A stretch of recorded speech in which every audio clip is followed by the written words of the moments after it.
I think there's a couple things there that I highlight. We can think about something being stressful and we can think about grieving for it. And those might be slightly different, but we can get there.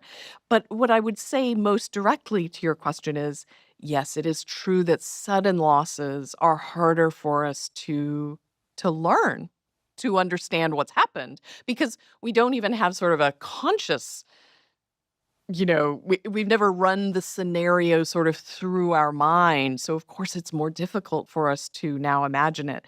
But there's more to it than that. So we do know, for example, having closure conversations with someone who's in hospice care, these are helpful actually after the loss because we can reflect on getting to say, I love you and thank you and I forgive you. Please forgive me to say goodbye. We know that having that conscious process is helpful later on as we're reflecting on the loss.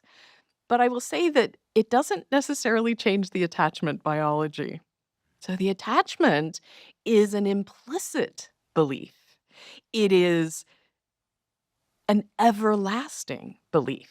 And so I think it is actively trying to prevent us from learning that they are gone. And so what you see is a person, this will happen in studies. I ask a participant, tell me about the death of your loved one.